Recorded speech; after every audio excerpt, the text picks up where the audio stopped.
Tu es digne de recevoir. Tu es digne de recevoir cette acclamation. Elle est pour toi, seule pour toi, Seigneur Jésus-Christ. Et nous ne voulons pas prendre ta gloire. Comme tu le dis, tu ne donnes pas ta gloire à un homme, même si tu nous fais part de tes bienfaits. Seigneur, tout te revient par la puissance de ton Saint-Esprit. Seigneur, nous voulons encore te dire aussi merci pour cette parole que tu nous as laissée. Elle est le chemin, la vérité, la vie. Et nous venons vers elle ce matin, parce que c'est vers elle que nous allons recevoir. C'est vers elle que tu vas nous éclairer. C'est par elle que tu vas nous montrer le chemin. Alors Seigneur, nous voulons te dire ce matin, glorifie-toi pleinement par la puissance de ton Esprit Saint. Seigneur, nous voulons marcher par la foi. Et en marchant par la foi, nous voulons recevoir cette parole qui nous aide à marcher par la foi pleinement avec le Saint-Esprit. Et que Dieu puisse nous éclairer ce matin. Est-ce que vous êtes toujours là avec nous? Est-ce que le peuple de Dieu, avec le Père, avec le Fils et le Saint-Esprit et le messager que Dieu a encore loin ce matin, que je puisse être un instrument utile et maniable entre les mains de Dieu. Et voici sans tarder, voici le thème, le sujet de ce matin. Nous allons méditer dessus, on l'a déjà vu ici une fois, mais on va le revoir. C'est à cela que Dieu nous a appelés en disant, travaillons pleinement à notre salut en 2000 et pour cette année 2025. Certes, l'année 2024 n'est pas finie, le travail de 2024 n'est pas fini, c'est jusqu'au bout, jusqu'à la dernière seconde. On doit travailler pleinement pour lui sur cette terre jusqu'à la dernière seconde, frères et sœurs. C'est pourquoi ce passage nous éclaire dessus dans Philippiens. Il nous dit ainsi, mes bien-aimés, comme vous avez toujours obéi, travaillez à votre salut avec crainte et tremblement, non seulement comme en ma présence, mais bien plus encore maintenant que je suis absent. Car c'est Dieu qui produit en vous le vouloir et le faire, selon son bon plaisir. Faites toutes choses sans murmurer ni hésitation. Et nous disons Amen. Frères et sœurs, en tant que croyants sauvés par sa grâce, ou par la grâce, nous devons travailler à notre salut jusqu'à la fin. Et sachez-le, si nous ne le faisons pas, nous risquons de perdre notre salut que nous avons reçu. Parce que très souvent, il y en a après le baptême, le parler en langue et autres, se disent c'est acquis. Rien n'est acquis sur la terre. Vous êtes d'accord avec moi? Je parle même pour les baptisés de longue date. Rien n'est acquis. Tant que tu es sur la terre, tu dois te battre pour ton salut. Tu dois le garder. Car le plus dur, c'est de garder ce que nous avons reçu. C'est peut-être pour certains facile de recevoir. Mais garder ce que nous avons reçu, c'est pas évident. C'est pourquoi la Bible nous exhorte à garder notre couronne, que personne ne puisse te l'arracher. C'est ainsi qu'il est dit, ce sont les violents qui s'emparent de quoi? Ah oui. Parce que si tu n'es pas violent, en esprit et en force, en foi, le monde va te pallier. Et ce qui va t'aider à tenir, c'est d'être un travailleur. Parce que dans la société, il y a des paresseux. Dans la vie de chaque jour, il y a des paresseux. Dans l'église, il y a des paresseux. Il y en a qui sont paresseux partout. Non, tu dois être un bon ouvrier. Car Dieu cherche des vrais ouvriers. C'est pourquoi nous allons voir comment travailler à notre salut selon ce passage, ce contexte. C'est vrai qu'on aurait pu dire plusieurs choses, mais il est important d'aller à l'essentiel. Et Et c'est ce qui va nous permettre de doubler de vigilance. Amen. Comment travailler à notre salut selon ce passage que nous venons de lire? On va essayer de le décortiquer. J'ai noté en s'approchant pleinement de Dieu. En marchant toujours dans l'obéissance. Vous savez, en travaillant avec crainte, il faut, et en travaillant sans murmure et sans hésitation. Parce que les murmures, ça va vite. Et regardez ce qu'a écouté le peuple d'Israël. Quand ils sont mis à murmurer, et ils ont cessé de combattre dans la foi et de marcher, de travailler pour leur salut. J'espère que ce n'est pas le but. Amen. Alors il nous dit, en s'approchant pleinement de Dieu, pas à moitié. Parce qu'il y en a qui font l'habitude de faire les choses à moitié. Vous avez peut-être expérimenté, parents, quand on demande les enfants de faire des choses, ils le font toujours à moitié en espérant, mais il faut l'autre aussi. Demande à l'autre. J'espère que ça ne se passe pas dans l'église. Lorsque nous devons faire quelque chose pleinement, on va dire, hé, sœur un tel, frère un tel, pasteur, il ne fait rien, on va lui demander. Mais si on vient te demander, mais c'est fréquent, hein, tu sais. Bon, peut-être nous, on était enfants, on était ados. Hein? Je me rappelle, j'avais une sœur, la grande sœur, quand ma mère lui demandait quelque chose, elle ne disait pas non. Elle allait chercher la plus petite, elle dit, va faire ça. Est-ce que ça, c'est travailler pour Dieu? Hein? Il y en a pour travailler pour Dieu, ils vont chercher plutôt des gens qui travaillent pour eux. Ah, ça ne veut pas dire qu'on travaille pour un pasteur. Le pasteur travaille aussi. On doit travailler pleinement ensemble pour Dieu. Et pour cela, on doit s'approcher de lui. On doit s'approcher des travailleurs. Des gens qui ont l'habitude de nous communiquer, nous donner envie de travailler. Pas les gens qui nous donnent envie de dormir du matin jusqu'au soir. Il faut les fuir quelque part. Ce n'est pas ceux que Dieu cherche. Dieu cherche des vrais ouvriers, frères et sœurs. Car en travaillant pour Dieu, qu'est-ce que Dieu va faire? Comme il dit, car c'est Dieu qui produit en nous, en vous, le vouloir et le faire. Si je m'approche de lui pleinement par le Saint-Esprit, il va me permettre de faire bien les choses. Il va me qualifier. Il va me donner des capacités. Tu veux être capable, approche-toi de Dieu. Il y a beaucoup qui ne sont pas capables parce qu'ils travaillent sans Dieu à l'église. Mais si tu t'approches pleinement de lui, il va produire en toi cette volonté de bien faire les choses. Et plus tu vas bien faire les choses, tu vas te sentir bien.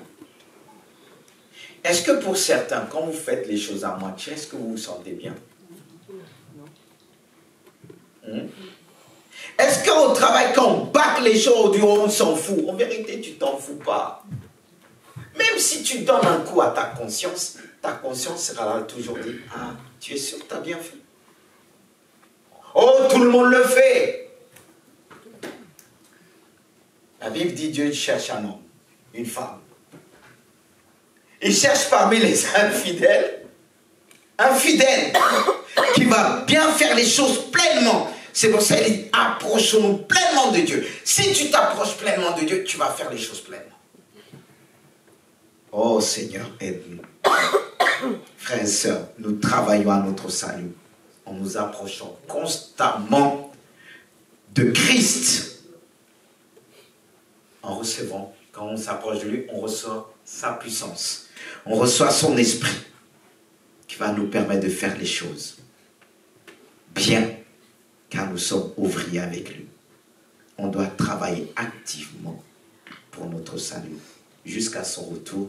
Et lorsqu'il reviendra, il pourra nous dire, fidèle serviteur, rentre dans la joie de ton maître. Alors, il va te récompenser. Même si on ne travaille pas pour les récompenses. Ah, je veux dire, pour moi. Parce que Même si on le dit, la plupart cherchent toujours une reconnaissance. C'est vrai, il est important de reconnaître une personne, de remercier. Mais il faut se mettre ça dans la tête. Comme un passage nous dit, nous sommes des ouvriers inutiles. Ça ne veut pas dire qu'on est inutile. Ça nous permet, il y a certains mots qu'on va prononcer, ça va nous permettre de se garder dans l'humilité, de ne pas très vite se glorifier en disant, c'est moi qui ai fait ceci, c'est moi qui ai fait ça, et puis quoi encore? C'est toi qui as créé la terre? Hein? Quand tu dis c'est toi, bon, comme on dit, il faut laisser quelqu'un dire, ah merci. Il faut reconnaître, ça veut dire, mais il y en a qui en fait trop. Tu peux dire, bon, on te demande qui a fait ça, c'est moi qui l'a fait. Mais quand tu dis, ah, t'as vu, c'est moi qui l'a fait, je suis plus intelligent. Mais tu t'es approché de Dieu et t'as donné cette capacité. Que Dieu nous aide, hein. Enfin, on est tous un petit peu comme ça.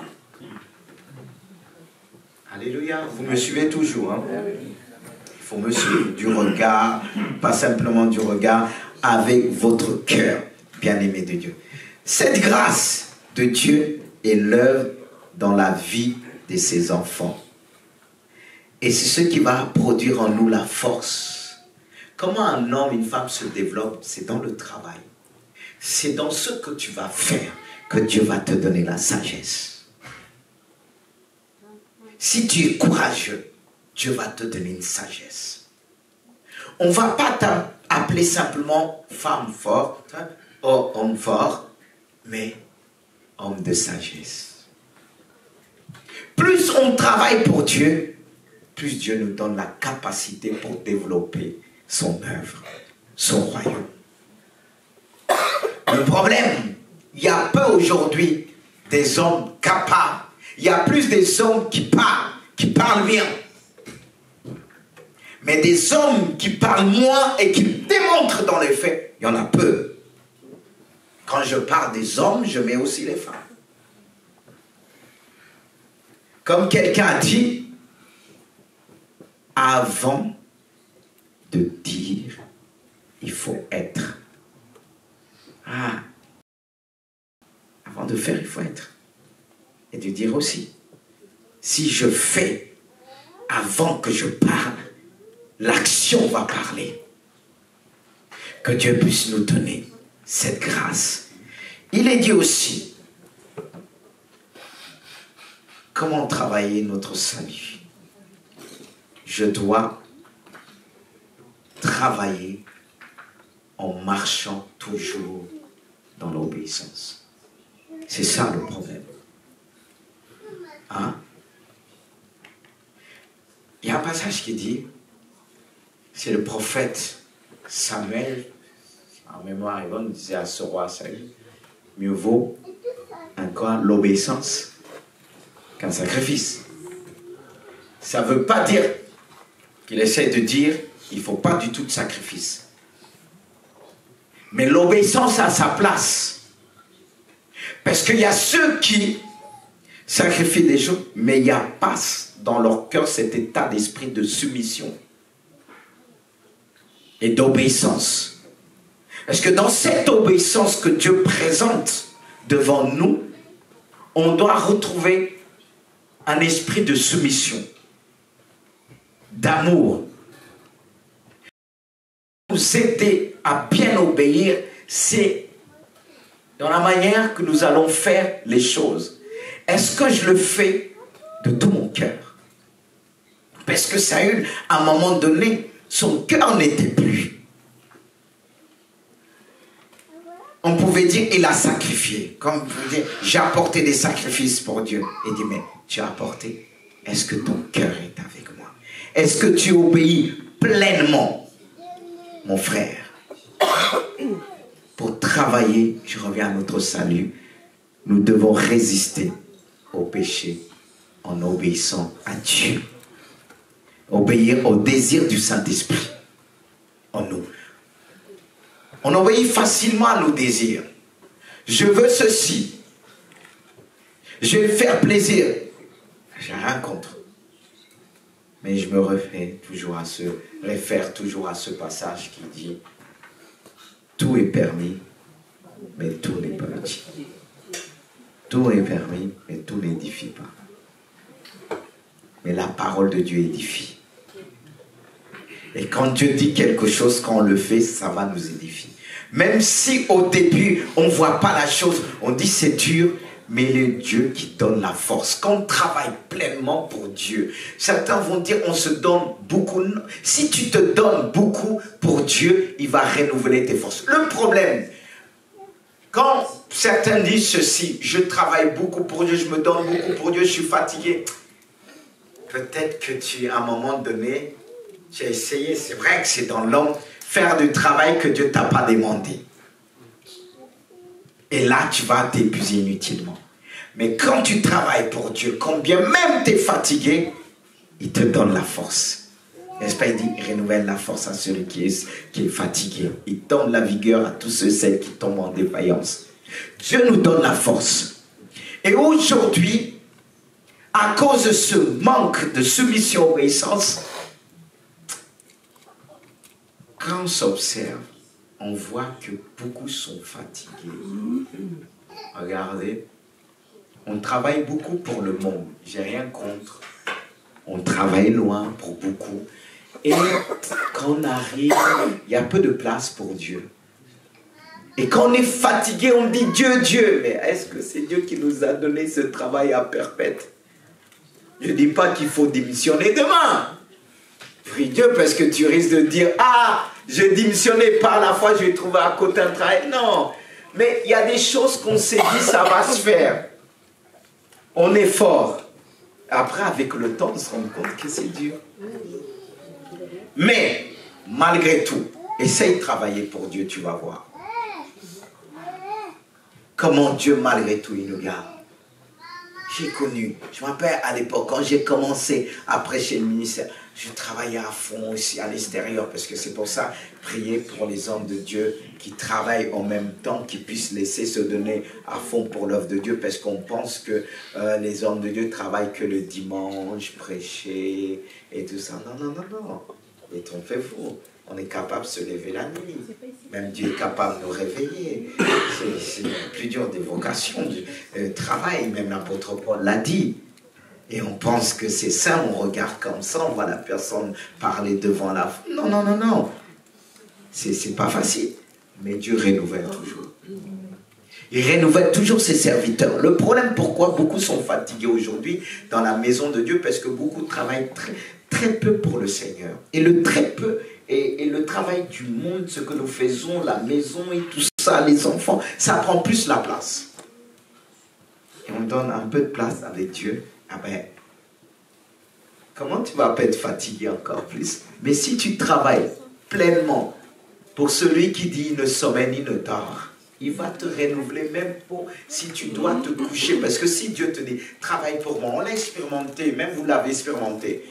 Il y a des jours, vous avez dormi très tard, mais vous avez fait des choses pour Dieu. Priez, jeûnez, mais quand vous êtes réveillé, le lendemain, vous avez eu une force. On l'a expérimenté, Patrice l'a expérimenté. Le lendemain, quand on faisait le jeûne et la prière, veiller, ben, il travaillait. Est-ce que tu étais fatigué? Hein? Dieu, il faut le faire confiance. Mais nous, on dit, oh, je ne vais pas venir parce que je vais être fatigué. Déjà, quand tu pars fatigué, tu vas rester, tu vas être encore plus fatigué. Je me rappelle à l'époque, quand je travaillais dans la restauration, je disais, non, je travaillais samedi, je rentrais tard, 1 heure, je disais, là, je ne vais pas aller. Mais, je n'arrivais pas à dormir. Quand j'ai laissé ça, quand je rentrais après, Dieu me donnait du repos. Amen. C'est pas le travail de Dieu qui nous fatigue. C'est le travail là qu'on a à côté, en parallèle. Qui nous dit t'es fatigué, qui nous empêche de travailler pour nos saluts, pour perdre notre salut. C'est pourquoi il faut connaître Dieu, connaître sa parole. Pour ne pas périr. Comme il est dit, faute de connaissance, mon peuple périt. Bien-aimé de Dieu. C'est pour ça qu'il faut marcher dans l'obéissance. C'est l'expression de notre foi. C'est montrer à Dieu qu'on croit, on obéit. c'est pas toujours facile d'obéir parce que des fois, il nous demande des choses difficiles. Mais lorsqu'on le fait, on est soulagé et on comprend mieux. Dieu veut nous confier des choses, mais est-ce qu'on est obéissant? On pense passer toute une nuit dans la prière, c'est l'obéissance. Il y a d'autres qui prient beaucoup, mais ils n'obéissent pas. L'obéissance, c'est quelque chose. C'est vraiment l'expression de notre foi. On croit et je le suis. Je crois et je réponds à son appel. Je crois et je fais ce qu'il me demande. Car obéissance, c'est faire ce qu'on nous demande. Mais toi qui dis que tu crois en Dieu, mais tu n'obéis pas. Quand il te dit va à droite, tu vas à gauche. Quand il te dit va à gauche, tu vas à droite. Après, il ne faut pas s'étonner. Quand tu viens, tu dis ah, Seigneur, je veux travailler pour toi. Mais quel patron qui va prendre quelqu'un qui n'obéit pas? Vous connaissez un patron, il voit tout de suite, tu ne vas pas obéir, il va te prendre. Et on veut que Dieu nous prenne dans tous les domaines, qu'il nous parle dans tous les domaines. Or, tu n'as pas démontré ton obéissance. Tu n'as pas montré ta foi par l'obéissance. C'est ça. La foi aussi, c'est de faire ce que Dieu nous demande simplement, et beaucoup ont du mal. Et ça passe par peut-être quelqu'un, ton père, ta mère, qui te demande quelque chose simplement. Mais comme, s'il te demande, tu fais comme ma grande sœur, tu vas chercher la petite sœur. Vas-y. Qu'est-ce qui va se passer après? Et il y en a même qui disent oui, hein. Mais après tu dis, lui il m'a dit oui. Il n'a pas fait du tout. Mais en fin de compte, il t'a dit oui, comme ça tu le laisses tranquille. Alléluia. Vous savez, il y a beaucoup de chômeurs. Pas dans le monde, il y a encore plus de chômeurs dans la maison de Dieu. Il y a des gens qui pleurent, il y a du chômage. Mais c'est les responsables d'église qui devaient pleurer. Il y a plus de chômage dans l'église. Vous n'êtes pas d'accord avec moi? Amen. On peut suivre, il y a un rassemblement, on va être tous là, on va dire, ah, c'est des travailleurs, mais c'est des chômeurs qui sont assis. Je ne dis pas que vous êtes des chômeurs spirituels, à vous de vous évaluer chacun, que chacun puisse s'éprouver devant Dieu, se dire, Seigneur, est-ce que je suis toujours au chômage dans ta maison? Parce que vous savez, dans la société, il y a des personnes qui préfèrent être au RSA. On dit, ça leur suffit. Il y en a qui travaillent un mois, ils s'arrêtent 2 mois. Un qui travaille 1 mois, il s'arrête 3 mois. Il y a un qui vient 1 mois à l'église, on ne le voit plus 2 mois. Non? Mais comment vous voulez que le royaume de Dieu avance? Ça a avancé par notre travail. Une nation peut avancer grâce aux travailleurs. Mais on pense qu'on peut arriver, on dit, ah, Paris, il y a du monde, il y a la circulation, c'est tous des travailleurs. La plupart, c'est des chômeurs, ils aiment bien se promener. Et il y en a beaucoup qui aiment bien venir, marquer leur présence, se promener à l'église. Comme ça, le Saint-Esprit va passer à un côté, va me donner ma bénédiction. Non! Il ne doit pas avoir des chômeurs dans la maison de Dieu. C'est pour ça qu'il faut avoir un cœur obéissant. Et quand on va obéir, dit obéis à Dieu, résiste au diable, il fera loin de nous. Dans quel sens? Vous allez comprendre. Si je suis un travailleur, je travaille là où il faut, et je suis à l'heure, quelque part mon esprit va être occupé pour le travail, pour des bonnes choses. Mais quelqu'un qui est au chômage, 24 sur 24. Bon, il y en a qui ne peuvent pas, ils cherchent, hein, mais si tu cherches avec Dieu, tu vas t'ouvrir les portes. Mais mon esprit va aller dans tous les sens. Mais si je travaille, j'obéis à Dieu, naturellement, je vais résister à Satan. Parce que je suis occupé. Un jour, au début de ma conversion, il dit, comment tu fais? Tout simplement parce que je n'étais pas au chômage avec Dieu, je ne voyais pas le temps passer.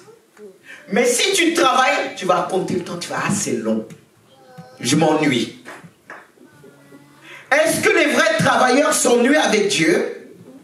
Pourquoi tu t'ennuies aujourd'hui? Parce que tu acceptes ton chômage.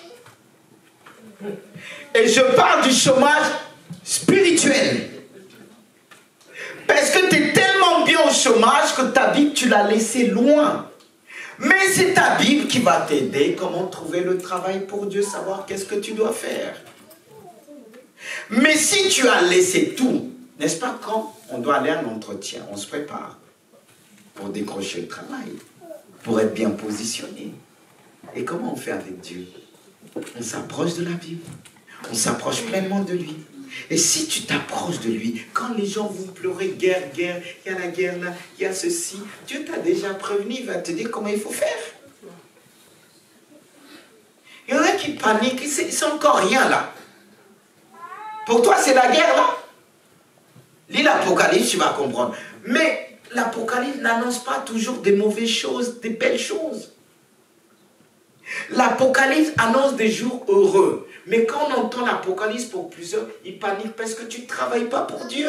Parce que si tu travailles pleinement pour Dieu, tu ne vas pas paniquer. Parce que c'est la suite de ton travail. Amen. Qui t'emmène à dire, Seigneur, tu es proche. Dieu est le meilleur patron. Amen. C'est un patron qu'on peut être ami avec lui. Amen. Il est le patron qui ne va rien te cacher. Il y a des patrons qui vont te cacher la richesse, ils vont douter, mais pas Dieu. Alors choisissez le patron que vous voulez. Suivre. Moi, j'ai décidé, comme dit ce chant, de suivre le plus grand patron. Parce que même si on te paye, ce que ton patron te donne, c'est plus ce qu'on te donne là. Parce que toi, tu connais le compte que tu vois, mais il y a un compte que tu ne vois pas dans le ciel. Et Dieu même, il dit, de qui je et il dit, chaque ouvrier mérite son salaire. Je répète, je ne fais pas les choses salaire, salaire. Mais si Dieu est juste, si tu travailles pour Dieu, ta récompense sera grande. Il y aura des récompenses dans le ciel. La Bible nous parle des récompenses en fonction de notre travail ici-bas pour Dieu. Ouvrez bien les yeux, les oreilles. Il y a des récompenses dans le ciel. On ne vous a jamais dit ça? Si on ne vous a jamais dit ça, c'est que vous n'avez jamais lu la Bible. Ou bien vous avez lu vite fait, vous êtes passé. Il y a les récompenses, c'est par rapport à notre vie sur la terre, lorsqu'on a donné notre vie à Dieu. Quand on parle du tribunal de Christ, c'est par rapport aux récompenses. Pour les bons ouvriers, ceux qui ont travaillé pour Dieu, ils ne sont pas contentés. Ah, je suis baptisé à 17 routes de Nélincourt. J'ai mon passeport pour le ciel. Ce n'est pas un passeport, hein?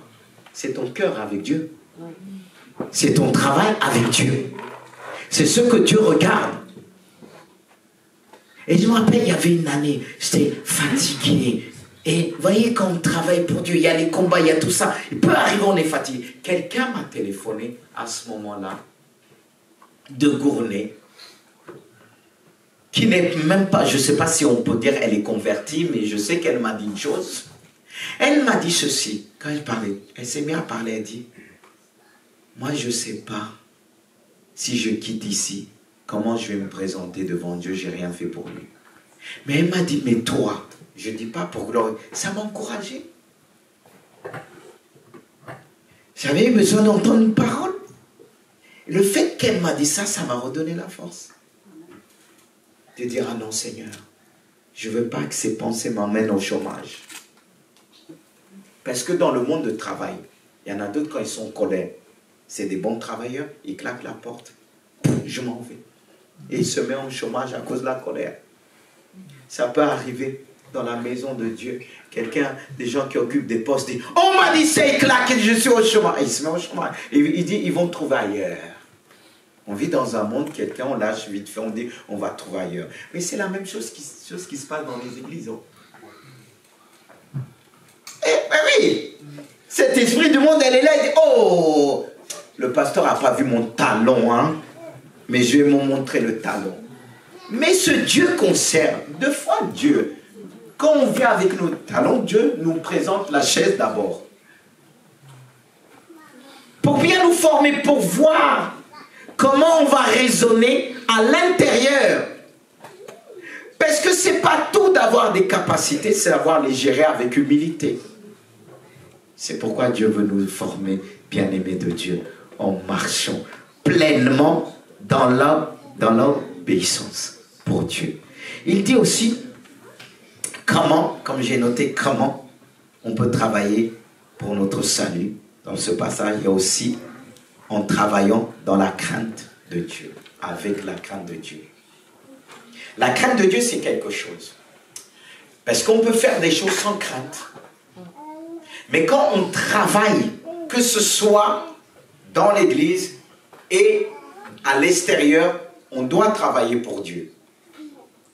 Écoutez bien, même pour votre patron, en travaillant pour votre patron, vous devez travailler pour Dieu. En obéissant à vos parents, faites-le pour Dieu. N'est-ce pas, la Bible dit, faites tout pour le Seigneur. Le problème que les gens démissionnent très vite, parce qu'ils ne se demandent pas, est-ce que c'est Dieu qui les a placés ou non? Ou pas? Mais si Dieu t'a placé quelque part, dans ton travail, même s'il y a des moments difficiles, tu vas tenir. Le problème, beaucoup ne travaillent plus avec Dieu. Dans ton travail, c'est vrai que tu dois faire des choses pour Dieu, tu dois fuir le chemin dans la maison de Dieu, mais dans le monde extérieur, tu dois travailler avec Dieu. Amen. Pour ton patron. Et il verra la gloire de Dieu. Amen. Mais le problème qui se passe aujourd'hui, je ne parle pas du monde, même dans le monde chrétien, on change très vite. Ça ne nous plaît pas, on dit, Dieu m'envoie, on met Dieu partout. Il faut sonder. Même quand Dieu nous parle, il faut sonder. Qui peut dire qu'il n'a pas lutté avec le doute?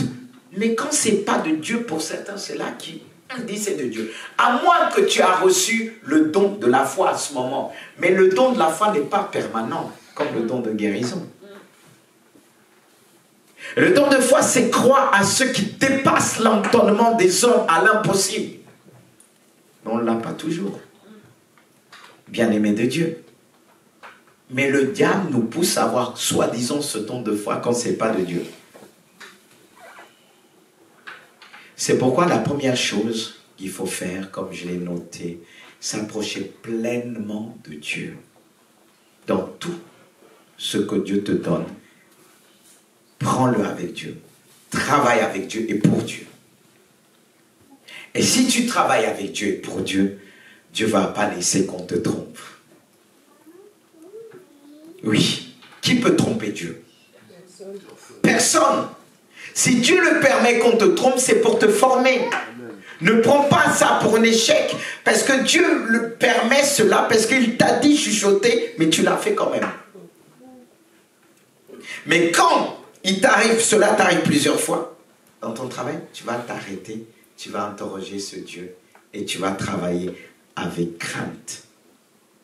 Mais qu'est-ce que veut dire travailler dans la crainte, avec la crainte de Dieu? Mais bien-aimés du Seigneur, c'est quoi la crainte? J'ai noté, c'est l'expression de notre dévotion, de notre amour, de notre force pour Dieu. Frères et sœurs. Et j'ai noté, en effet, le salut accompli à travers Christ doit susciter en nous une crainte et un tremblement. C'est-à-dire, c'est pas quand on emploie le mot trembler, ça ne veut pas dire la peur. C'est-à-dire qu'on ne veut pas faire les choses de travers pour Dieu. On marche dans l'humilité.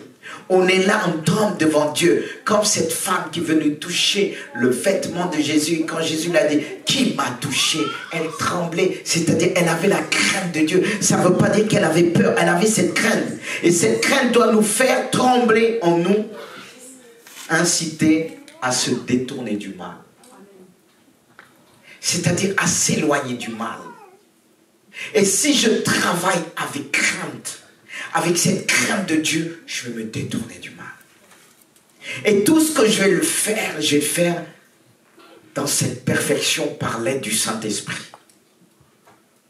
Je vais m'éloigner du mal, frères et sœurs. C'est ainsi qu'il est dit dans Proverbe 3,7, ne sois pas sage à tes propres yeux. Crains l'Éternel et détourne-toi du mal. Et on a besoin de travailler pour Dieu avec cette crainte de ne pas faire les choses à moitié. Parce que quand tu fais les choses à moitié ou que tu abandonnes, la Bible dit celui qui abandonne est semblable à celui qui détruit. Et le fait que tu abandonnes, tu laisses tomber, tu fais à moitié, tu le fais mal. Mais si tu as la crainte de Dieu, tu vas aller jusqu'au bout. Combien même les autres laissent tomber, toi tu vas dire, pour Dieu, je le fais pour Dieu. Mais si tu ne fais pas les choses avec cette crainte de Dieu, tu vas abandonner. Parce que l'homme fidèle, qui le trouvera? Oh la femme, il y a très peu. Et comme par hasard, quand tu fais les choses pour Dieu, les gens vont dire, mais tu es toujours là. Tu n'as pas de maison. Il n'y a que toi qui le fais. Mais si tu as la crainte de Dieu, tu vas dire, je le fais pour Dieu. Je vais jusqu'au bout. Je ne fais pas les choses à moitié. C'est pour ça qu'il faut garder. Il faut garder notre salut par la crainte de Dieu, parce que c'est pas facile. Ça peut être quelqu'un même entre nous dans la maison. Ton mari ou ta femme va dire, ouais, toi c'est tout le temps le pasteur, tu viens simplement à l'église. Mais ça peut résonner dans ton cœur, dans ta tête, tu vas dire, ah, il n'a pas tort quand même. Je ne dis pas, deux fois c'est vrai qu'il peut avoir trop, mais on est là entre nous, on peut s'encourager. Moi, deux fois, je travaille avec les frères et sœurs, j'ai dit, bon, rentre à la maison, ton mari n'est pas converti, pour aussi veiller. Parce qu'on a vu des gens qui étaient pas sages, continuellement, ils restaient prier jusqu'à 24 heures. Quand tu leur disais, rentre, pasteur, je reste là, je veux la bénédiction. Quelle bénédiction? Il faut équilibrer. Je comprends, il faut équilibrer. Parce qu'il y en a qui passent tout leur temps, ça emmène aussi des divorces. Le pasteur, il est là pour veiller. C'est pour ça, certains, quand ils sont venus, comment leur mari était touché, quand ils m'ont dit, tiens, il y a le mari, j'allais leur dire bonjour. Je n'aurais pas dire, mais c'est quand on te voit. Non. Le fait de dire bonjour, avec l'amour de Dieu, travailler avec l'amour de Dieu, avec le respect, ces personnes sont venues. J'ai donné des conseils à des sœurs, dis, viens à l'église. Mais la plupart des gens ils disent, viens à l'église parce que comme tu viens à l'église, tu es tout seul. Mais quand il y a ton mari, tu veux te sentir accompagné, tu le fais pour toi. Ne soyez pas comme ça. Que ton mari ou ta femme demande cela pour Dieu. Amen. Pas pour toi. C'est là que Dieu nous éprouve. Regarde, quand on est pasteur, comment Dieu nous a éprouvés? Deux fois, il nous demandait des missions, la femme restait tout seule. Deux fois, ma femme restait enceinte 3 jours, j'étais parti. Mais j'ai prié Dieu, tu vas faire en sorte que je sois présent le jour de l'accouchement, que moi-même je sois à l'hôpital, et Dieu a honoré. Amen. Dieu est fidèle pour ceux qui sont fidèles. On dit, ben non, mais quand je vais, parce que tu me demandes d'aller, mais je sais que tu vas m'honorer. Comme à une époque, dans mon lieu de travail, j'étais présent, mais le jour, fidèle avec Dieu, à Dieu et fidèle dans mon travail. Un jour, j'avais besoin de jours. Ma patronne m'a donné des jours gratuits, 2 jours. Tu es fidèle. Ton patron, par la grâce de Dieu, il est capable de te donner des jours. Moi qui ai travaillé durement dans la restauration, c'était impossible d'avoir mes week-ends. Le chef voulait bloquer. Dieu a fait en sorte qu'il est prié, il est parti en vacances. Le patron il est venu un jour, je te donne. Et quand le chef est arrivé, il faisait une tranche parce que c'était pas possible. C'est là qu'on travaille plus. Mais moi, j'ai vu avec mon Père qui est dans les cieux, parce que j'ai dit, je vais être présent le week-end pour te servir. Certes, il y a des métiers, ça demande d'être là. Mais moi, le travail pour Dieu était plus important. Depuis que j'ai donné ma vie à Dieu là, j'étais à 100 l'heure. Avant même, j'étais à l'église parce que bon, on n'est pas marié. Toute la journée à l'église. C'est pour ça, profite de ton célibat pour travailler à fond pour Dieu. Au lieu de dire, Dieu donne-moi une femme, donne-moi une mari. Est-ce que tu as déjà travaillé pour Dieu? Tu veux que Dieu te donne le meilleur. Tu as travaillé pour Dieu? Si Dieu ne t'a pas répondu pour l'instant, parce que tu dois travailler. C'est là que tu vas apprendre à te connaître, tu vas te découvrir. On se découvre à travers le travail. Parce que quand on fait mal, on se corrige. Quand tu travailles, tu fais quelque chose mal, tu vas corriger. Mais si tu fais rien, tu es tout le temps au lit, tu vas corriger quoi? Tu vas corriger le lit, les couettes? Non! Mais il y a un âge, hein? Tous on a vécu. Il y a un âge, comment appeler cet âge? C'est l'âge de paresse. Hein? Vous avez connu ces moments, les ados? Qu'un ado, il a la capacité de dormir du matin jusqu'au soir. C'est vrai, ou même au lendemain. Si, le lendemain, quand elle a dit, oh non, mais c'est un âge, s'il n'y a pas les parents, c'est chaud. Béni soit Dieu, mais il y a un âge, c'est comme ça. Il y a un âge, ça c'est l'épreuve de la paresse. Il y a des périodes quand tu dis, tu veux faire quoi tout le temps? Oh. Il n'y a pas de but. C'était fat. T'es sûr que tu veux rien? Wow. Mais dormir, manger, dodo, c'est pas dodo, boulot, métro, non. C'est dodo, couette, frigo. Non, mais c'est vrai. C'est pour ça que Dieu nous donne la patience. Hein? Ça se passe pas que chez moi, parce qu'il y a un âge là, c'est comme il reçoit une capacité de dormir. Et ils sont toujours fatigués. Fatigués de rien faire. C'est là que cet âge-là, ça ne veut pas dire qu'ils vont rester comme ça. Mais c'est pour ça qu'il faut être là. Parce qu'il y en a qui vont, non, paresseux, ils ne vont pas rester comme ça. Il faut que tu sois là, donner un bon coup de pied, tu te lèves. Tu laisses la lumière. Non, mais bon, il ne faut pas verser de l'eau. Parce qu'il y en a qui versent de l'eau. Non, ça, il ne faut pas faire ça. Ça, il ne faut pas faire ça. Il y a des moments où j'ai vu, il ne faut pas faire ça. Il faut laisser la lumière. Tu arrives, tu dis, tu te lèves. C'est comme ça on les apprend. Tu lèves le matelas? Voilà.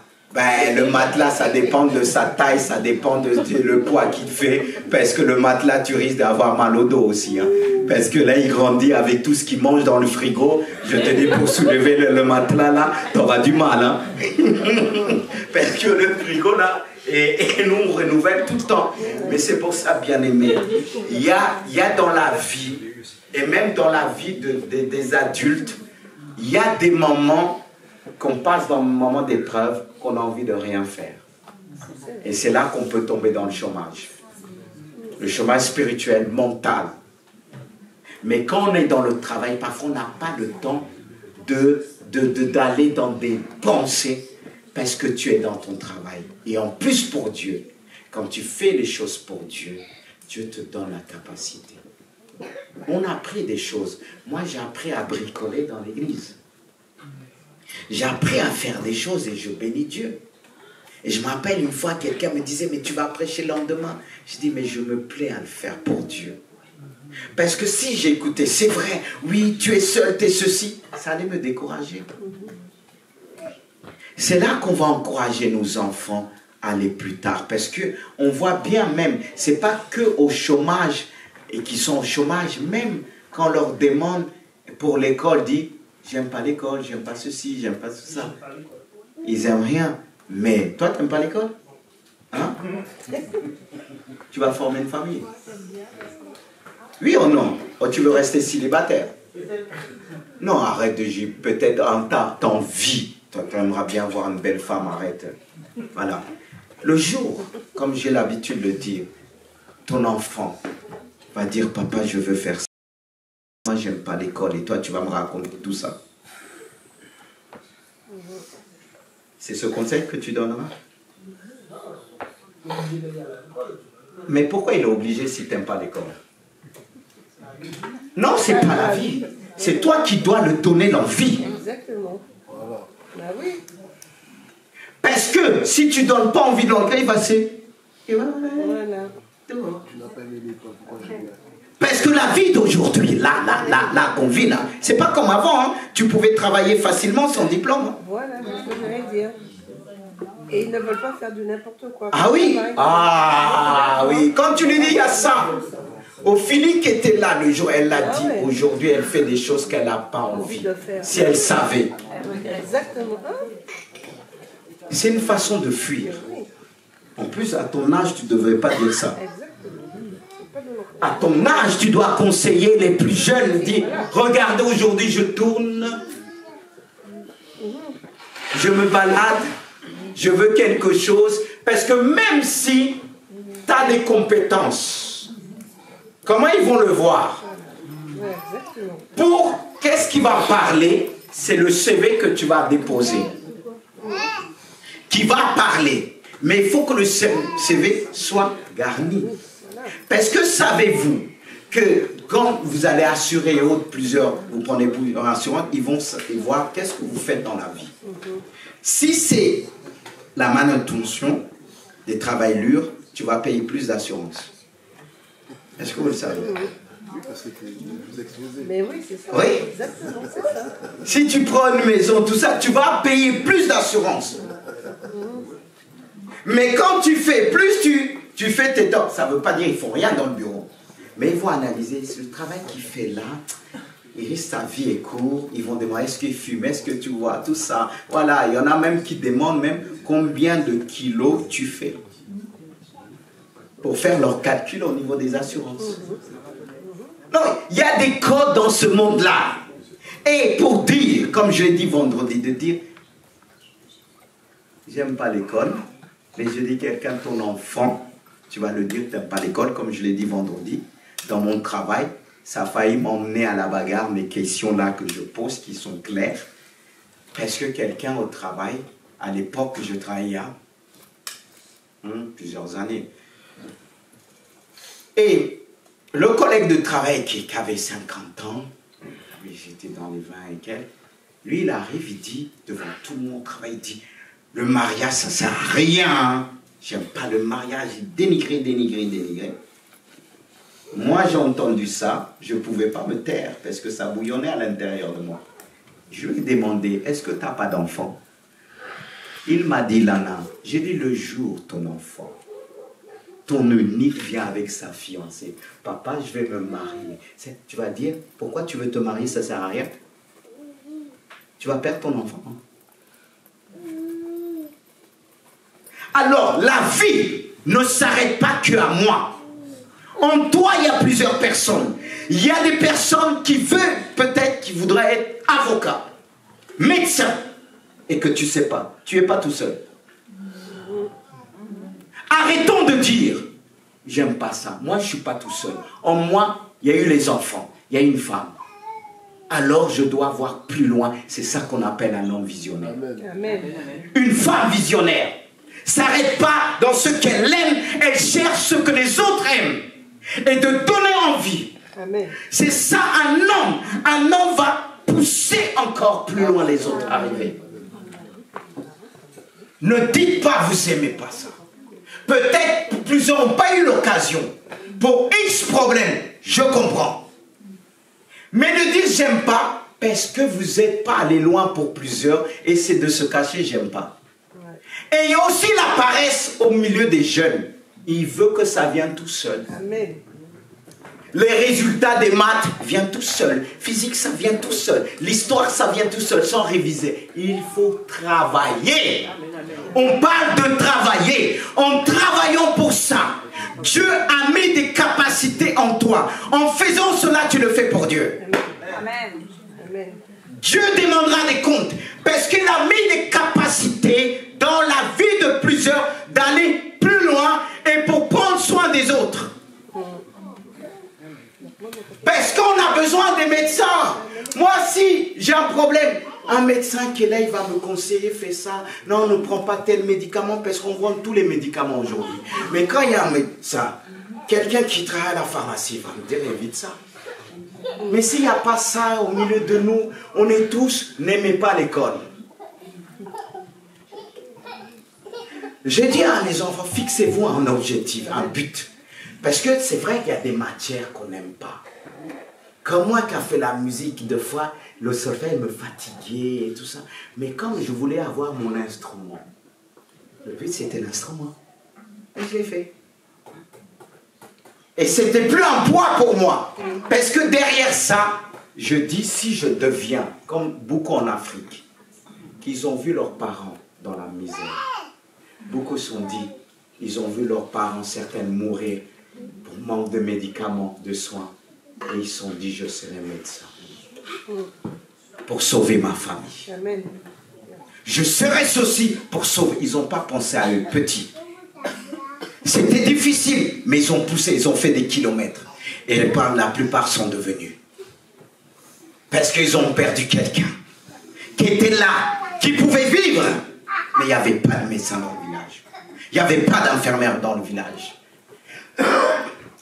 Et vous avez ce privilège de travailler pour Dieu. Parce qu'on ne va pas tous travailler derrière un pupitre. Amen.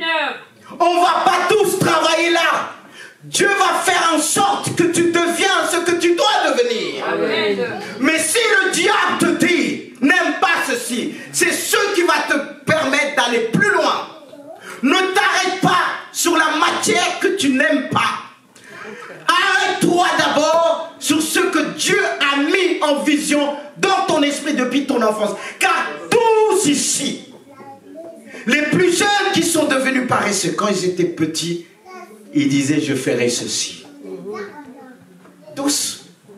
Même les enfants que je demande qui disent, il n'y a pas ceci. Quand ils étaient petits, ils disaient, je serai ceci. Mais quand ça grandit, le monde, le système étouffe cette foi. Ce zèle qui leur donnait cette force d'aller jusqu'au bout. Il faut quelque chose qui va nous motiver, qui va nous dire, je vais travailler pour Dieu. Moi, quand je dis je travaille pour Dieu, parce que je dis Dieu fait des miracles. Dieu fait des miracles. Et quelque chose qu'on a vécu avec ma femme, elle était là, elle m'a annoncé, tiens, on m'a facturé ceci, on m'a facturé, on va me facturer. J'étais sur la route, je dis, mais calme-toi. Calme-toi, mets-toi à côté, prie, et tout ça, calme-toi. Et quand je suis arrivé, elle était assise dans la salle d'attente, j'ai parlé avec le gars, j'ai dit, mais elle était venue hier, vous avez facturé ça. Non, non, non, t'inquiète pas, elle va rien payer. Amen. Les 80 €, tout ça, à côté. Parce qu'il y a des choses que j'apprends avec Dieu. J'apprends tout ce qui concerne la foi, le calme et la patience, pour donner aussi. Il y a un travail aussi pour prêcher, parce que je ne veux pas prêcher comme ça. Je veux croire. Et on était avec mon fils, j'ai dit, tu vois, ça va être réglé. Et quoi, il a dit, mais t'as vu, on m'avait facturé ça. J'ai dit, garde ça. Je ne vis pas pour moi, tu ne vis pas pour toi. On ne vit pas pour nous, on vit pour Christ. On vit pour le corps de Christ. Alors arrêtez de dire j'aime pas ça. Je veux que mon Père soit fier. Car il est dit, celui qui prend soin du pauvre obtient vraiment miséricorde dans le ciel. Les pauvres, quand on parle de la pauvreté, on parle de manque. On parle de manque. Il ne doit rien manquer dans la maison de Dieu. Il ne doit rien manquer dans la maison de Dieu. Si je dois me tourner de voir quelqu'un qui est infirmière et tout ça, je vais aller vers... Je vais recevoir parce qu'il ne manque rien. Alors le fait de dire je ne vais pas faire ceci, toi-même tu vas te rendre pauvre. Parce que la richesse n'est pas que dans l'argent. L'argent est un moyen qui va nous aider à entrer dans des centres de formation. Parce qu'il y en a qui disent l'argent. Mais aujourd'hui, beaucoup cherchent l'argent pour se former. Et l'argent doit se servir. Cet argent va nous former et aider les autres. Parce que même pour aider les autres, il faut être formé. Surtout dans notre pays de France, on va dire non, ça c'est, il faut payer ça. Mais si tu n'es pas formé, s'il n'y a pas des juristes au milieu de nous, des avocats, comment on va faire? Regardez-moi, quand j'ai quitté l'appartement, on m'a facturé. J'aurais pu dire, je vais prier, oh, le Saint-Esprit va botter les fesses à ce gardien-là qui m'a dit, il n'y aura rien. Mais le problème, c'est réglé avec le juriste. Voilà. Vous voyez?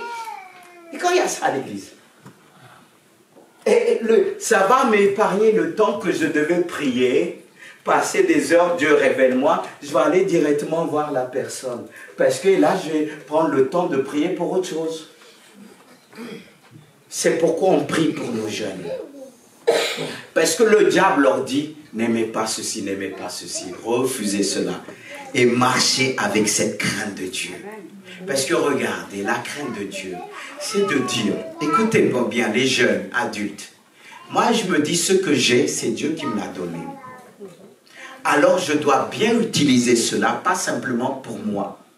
Et je dois chercher encore, découvrir ce que Dieu a mis en moi pour mieux aider autour de nous. Regarde nous jeunes, ils parlent de Dieu à l'extérieur.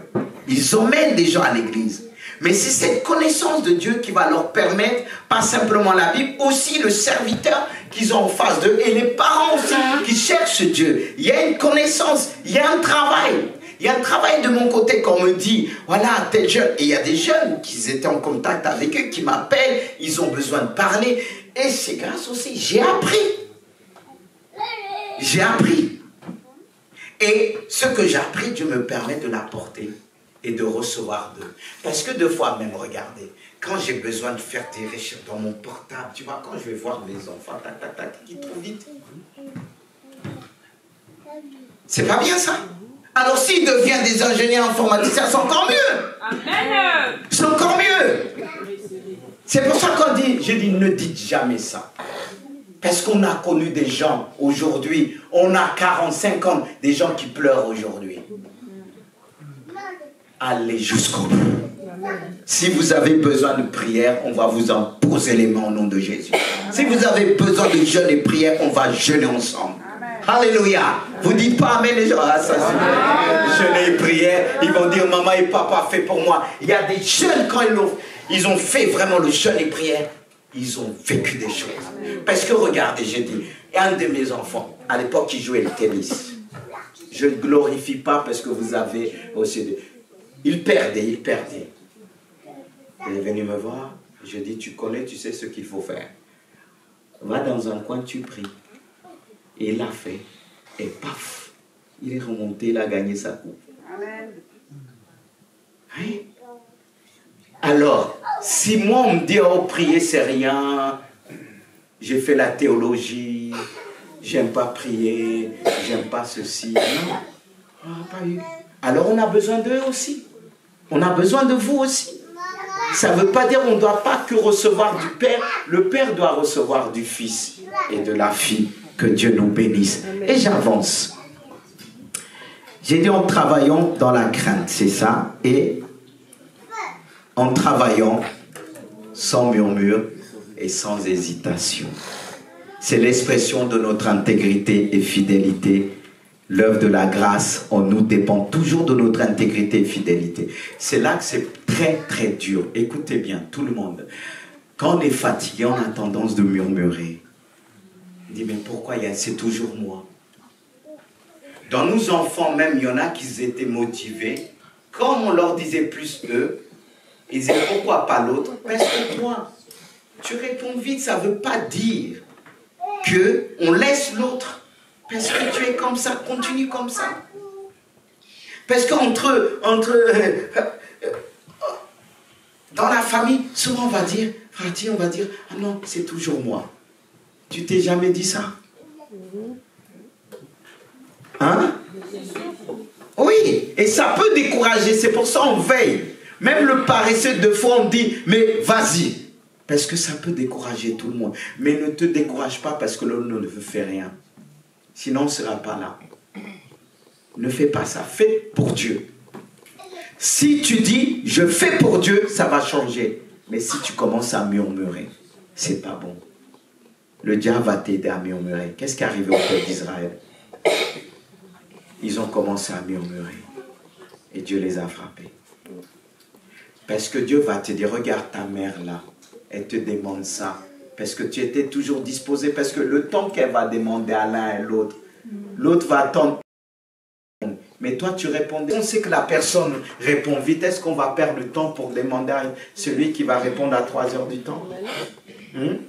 Parce qu'il y a des choses, tu es pressé. Tu vas dire la personne qui est toujours là tout de suite. Ça ne veut pas dire que tu vas oublier l'autre. À un moment que tu vas être moins pressé, tu vas dire l'autre fait tout.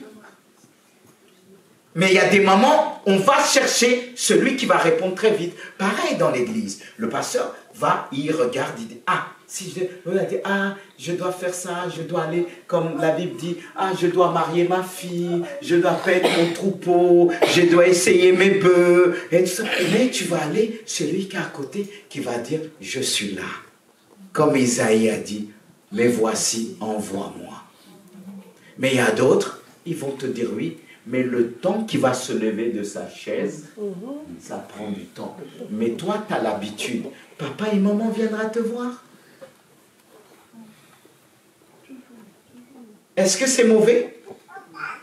Parce que tu vas dire, ah non, non, non, non, non. Oui, il laisse l'autre. Non, qui te dit il laisse? C'est comme ça. Je parle à les familles, à Fatih, que tout ça. Tu vas dire, mais il y a toujours l'autre. On ne m'aime pas. On me prend comme esclave. Et après, tu changes. À cause des murmures. Tu dis, je vais être comme l'autre, comme ça c'est mieux. Mais est-ce que quand tu étais comme tu étais, est-ce que tu avais les mêmes récompenses? Non. Dieu, c'est pareil. Dieu, il y a des moments, il y a quelque chose d'urgent. Il sait s'il vient te voir. Tu vas tout de suite. Mais l'autre, c'est pas qu'il va dire non. Mais le temps qu'il te fait. Ah, je suis fatigué. Quand il te dit je suis fatigué, c'est comme s'ils avaient travaillé toute la journée. Et pourtant, toi qui as travaillé toute la journée, maman, c'est pour que Dieu nous donne la patience. Parce que sinon, tu risques de crier. Tu dis, mais qu'est-ce qu'elle dit? Elle dit, elle est fatiguée, elle vient de se lever de son lit, elle est fatiguée. Son lieu de repos, elle est fatiguée. Moi, je viens de sortir du travail. Mais si tu écoutes aussi, tu vas la fracasser aussi. Il faut dire Dieu béni. Alléluia.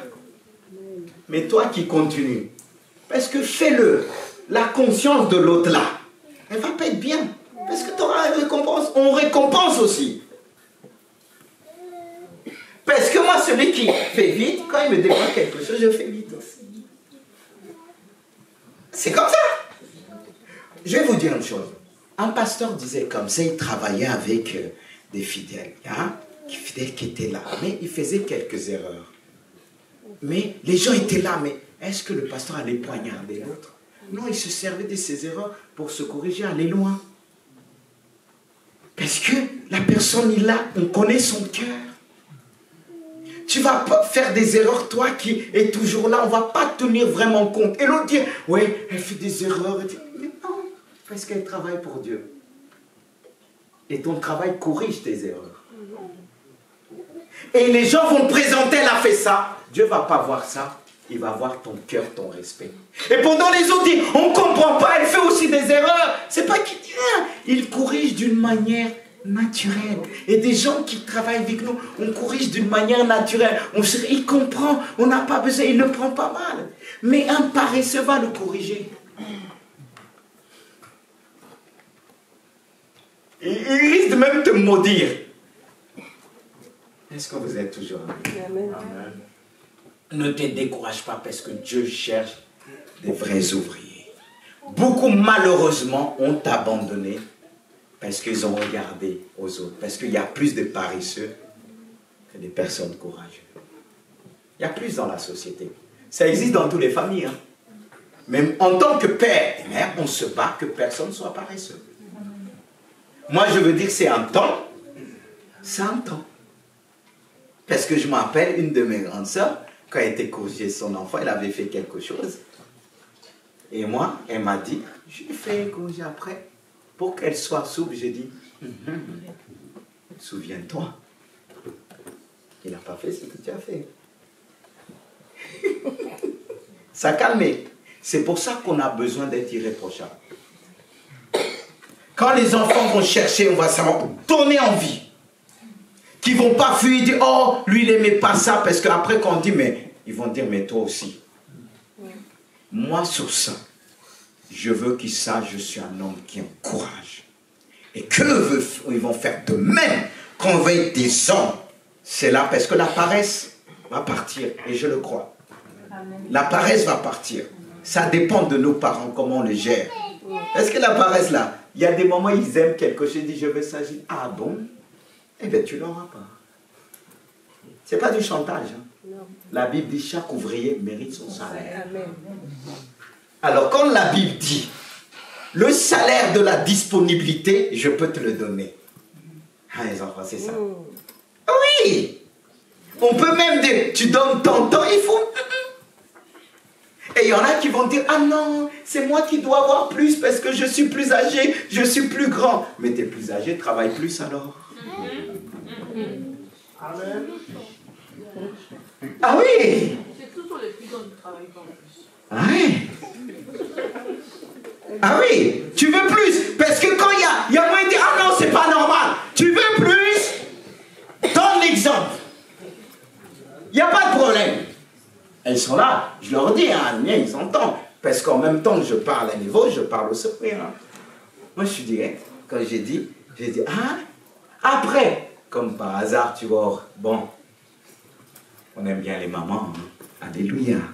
Amen. Mais les enfants, là, ils sont terribles. Hein. Ils nous ont bien étudiés. Tous les mamans ne sont pas comme ça. Mais ils vont voir des mamans gentilles.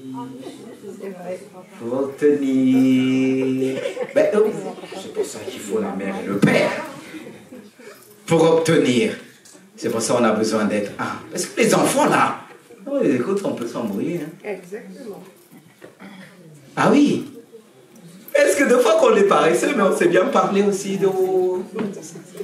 Mais Dieu, il récompense. Parce que travailler pour le ciel, bien aimé de Dieu. Parce que moi, je dis, Seigneur, je veux ce château-là que tu m'as montré. Je veux travailler. Je ne veux pas que le château soit vide. Je veux de l'or, je veux du diamant, je veux tout. Mais il y a un prix à payer. En travaillant pour tes parents, qu'ils soient...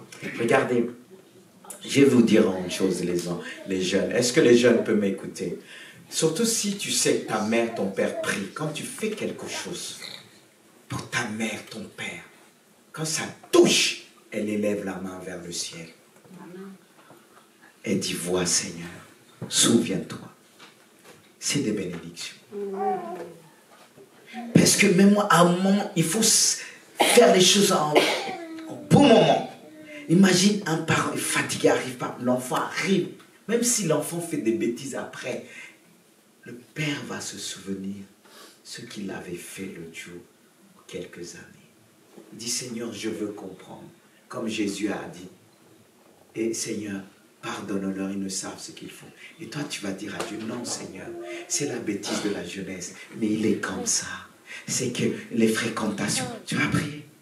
Et ça touche. Pareil, deux fois, je me rappelle des gens qui étaient là, un bon moment, que j'étais pas. Quand ils sont venus, j'ai crié à Dieu. J'ai dit, Seigneur, ouvre une porte. Il y a d'autres que Dieu a donné du travail comme ça. C'est quand un père crie, vous ne savez pas, c'est quoi être présent, travailler pour Dieu. Dieu va, comme tu es un bon ouvrier, Dieu va t'orienter vers une personne qui avait besoin de ce moment et cette personne va te bénir. Parce que Dieu va te bénir à travers une autre personne, à travers tes parents. Tu ne vas pas demander quelque chose. La plupart jeunes qu'on vous a donné les parents, vous n'avez pas demandé. Et vos parents vous ont donné. Mais quand tu n'as pas fait, elle va donner mes contre-cœurs. C'est pas bon. C'est pas bon. Mais ne faites pas pour les séduire, attirer quoi que ce soit. De bon cœur. Faites tout pour le Seigneur. De bon cœur. Et j'ai appris avec Dieu, avec la famille deux fois.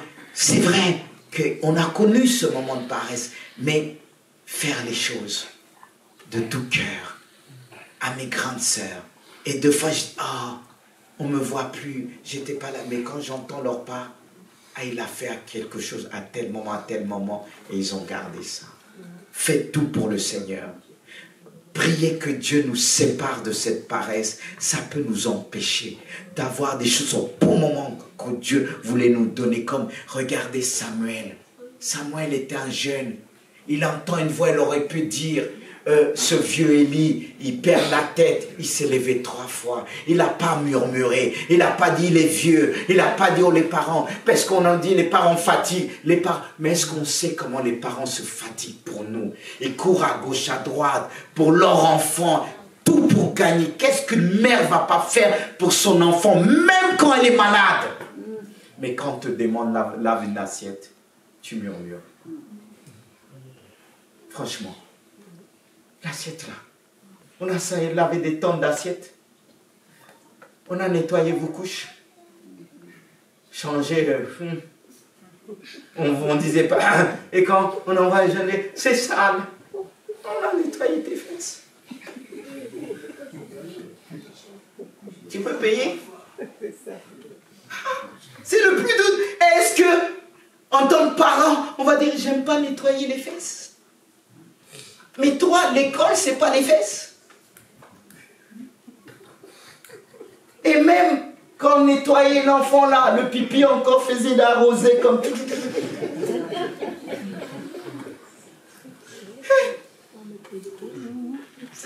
Mais on vous a aimé, on n'a pas regardé ça. Et aujourd'hui, quand on vous demande, oh, les parents là, ils sont fatigants. C'est pas qu'il est fatigué, elle a travaillé toute la journée. Pendant que toi, tu dormais. Et si ce n'était pas une mouche qui passait à côté, tu ne t'aurais pas réveillé. Un jeune. Et encore. C'est parce que je vous aime bien, je parle de vous. La paresse, chasser la paresse. Regardez, je ne sais pas, je compare les temps. On a connu des personnes, à l'époque, quand je voyageais, 11 ans, 12 ans, ils étaient là. La maman était au four, elle était à côté. Aujourd'hui, la plupart ne savent même pas faire la cuisine. Il y en a qui font pitié, mais bon, on va prier pour eux. Et tu veux le meilleur mari?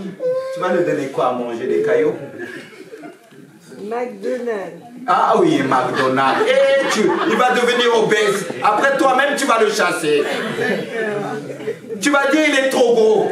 Et tu as donné McDo. Donne une bonne nourriture. On ne va pas regarder ailleurs après.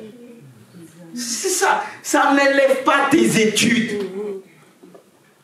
Parce que s'il fait, les hommes aussi apprennent à faire la cuisine. Parce que le jour que la maman va aller accoucher, c'est là que tu vas, pendant qu'elle est en train de pousser, on va lui dire pousser. Toi, tu vas dire, chérie, comment on fait une omelette? Franchement. Hey. Parce que 2 fois, j'ai vu des amis faire des tri. J'ai dit, mais tu fais quoi là? J'ai vu même des filles, quand on était à l'école, ils faisaient même pour prendre le balai. J'ai dit, mais tu fais quoi là? C'est comme ça. Et ils étaient en colère, devenaient tout rouges. Avant qu'ils ouvrent la bouche, j'étais déjà en train de partir là-bas. Et mes amis qui venaient, ils ramassaient à ma place. Non, on est dans quel monde là? C'est parce que certains étaient tellement paresseux à la maison, ils n'ont pas saisi. Après, ta mère ne te demandait plus rien. Mais ce que tu fais là, tu vas le payer un jour. Ce n'est pas une malédiction. Ce n'est pas une malédiction, c'est une bénédiction. Parce que lorsque tu vas pleurer, tu vas demander maman pardon. Tu vas te déplacer. Et quand tu vas le dire pardon, dis mais qu'est-ce que j'ai fait ma fille? Et maman, quand tu m'as appelé, j'étais là. Je dormais, quand tu tournais le dos, tu posais tout ça, je mangeais tout. Parce que les paresseux là, ils ne vont pas dire ils sont paresseux de la bouche. Ils vont manger. La Bible dit celui qui est paresseux ne mange pas. Mais toi tu manges. Tu manges même plus. Et tu ne veux pas faire. Jeunes, on a besoin de vous. Un jour, on va demander tous les jeunes gars de faire des plats. Ne dites pas à maman, parce qu'il y en a beaucoup qui... Les gâteaux disent bon gâteau, ah c'est maman qui l'a fait. Je ne veux plus entendre ça. Hein. Sinon, je ne vais pas manger le gâteau que vous emmenez. Je veux les gâteaux que vous allez emmener là. Qu'on dit, c'est vous qui avez fait ces gâteaux-là. Et on aimerait bien un jour que les jeunes préparent eux-mêmes les agapes. Amen. Non, ils nous aident déjà, ils servent. Mais on veut les pousser encore plus loin. On veut les pousser plus loin. L'église est un lieu de formation. Hein. L'église est un lieu de formation. On les forme d'abord. Alléluia. Ah, avant de préparer, t'as peur de... C'est en travaillant qu'on apprend. Comme ça, il y en a qui vont goûter. Moi, je viendrai manger après. Amen. On va remercier le Seigneur. Merci pour ce temps que Dieu nous donne. Est-ce qu'on peut se mettre debout? Remercie Dieu. On veut travailler tous ensemble, main dans la main. L'union fait la force. On veut travailler avec nos jeunes, nos enfants, tous ensemble. Et je bénis Dieu ce qu'ils font pendant les agapes. Ils sont là, mais moi je veux encore plus d'eux. Alléluia. Seigneur, nous voulons te dire merci. Merci pour ta présence. Merci pour ton amour. Merci pour ta parole. Parce que nous voulons travailler dans l'obéissance, dans la crainte, dans l'obéissance pleinement avec toi, dans la soumission, sans murmurer. Sans murmurer, sans hésitation. Seigneur, je ne veux plus hésiter pour travailler pour toi. Enlève toutes sortes d'hésitations dans le cœur de ton peuple, dans le cœur de nos ados. Nous avons besoin de eux et ils ont besoin de nous. Bénis chacun de nous et que ton nom soit béni. Amen. Amen. Je vais reprendre place. Et c'est la place.